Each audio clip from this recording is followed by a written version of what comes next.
My name is Kora Almanlafaiki Tuis. I'm from the island of Niue, the most beautiful island of the Pacific.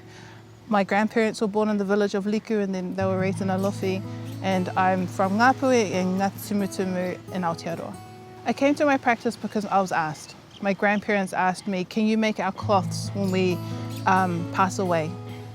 I thought if there's something that I can give my grandparents who have worked their whole lives to make sure that their kids had better lives and to give to us, the next generation, why wouldn't I make this cloth that they're asking for?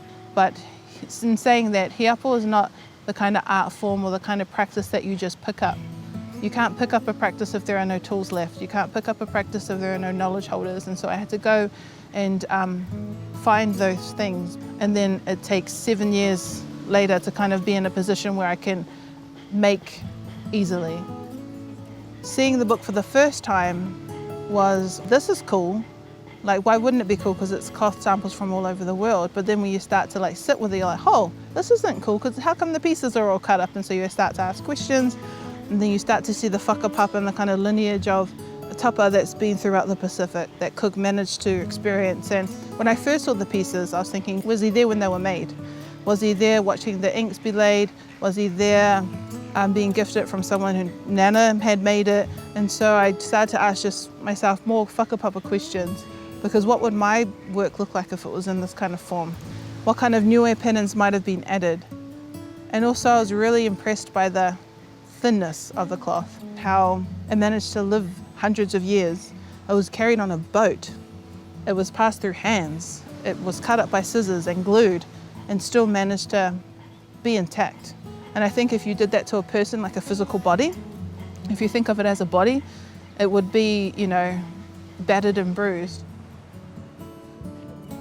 When I was asked to make hiapo, it was for the burial cloths of my grandparents. And that's what these represent.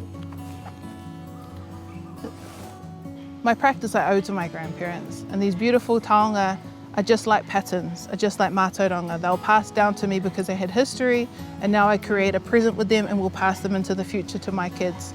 And so the objects aren't just still life objects, they become more of a portrait of my family almost.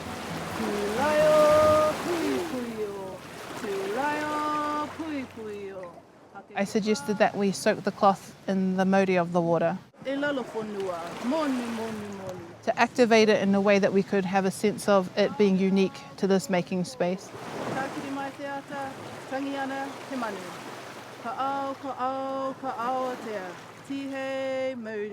And alongside that, I was thinking about the light, the air, the salt, and so I thought, why not do a cyanotype? This small little kind of photographic chemical process allows me to capture the light mauri in the space, but also the shapes and the forms, the flora and fauna, which have been done for hundreds of years, way before this, and kind of thinking of it in a way to how can I develop the technology of hiapo as well. As I went to place it down in the sun, I thought, why doesn't everyone do something? Why doesn't everyone place an object? As fast as you can, because the sun will start bleaching it really soon. As we ordered it together, it became way more special because you could feel that everyone selected an object for a reason. And so now it's already starting to bleach, you can see it. Wow.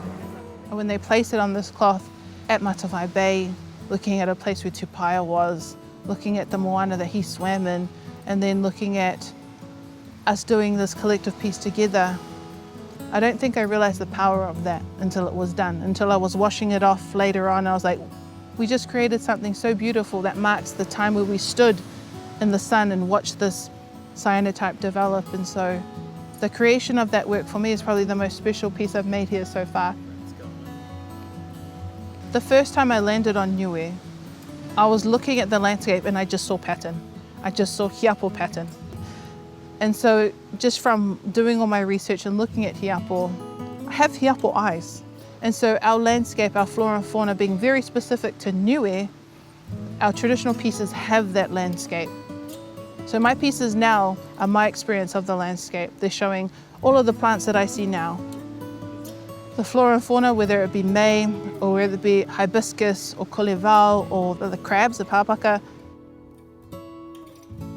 And the plants may change in Niue, but Huvalu forest is one of the oldest forests in the Pacific and hasn't been ravaged by cyclones, so the leaves are huge, like this big. And if a maker was to go into that forest, they would see the old traditional hiapo cloth too. And so it's a landscape that has to fight for itself, that you have to fight to be a part of, and that's what I love about it.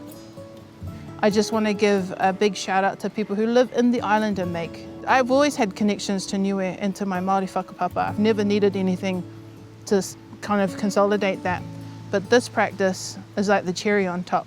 Just the offering of the atua saying, look, you've been a good girl, have this amazing stuff, experience these amazing things, and your children are going to flourish and your family are going to thrive, because these are the gifts from our tupuna. These are the gifts from our blood, and these are the things we have to protect. I'm the first maker in over 100 years. I'm going to fight and continue to make until my kids get bored of it, until other people are bored of it, until people just go, oh, hiapo, we know about that. But until that happens, I'm just going to keep progressing and developing our practice.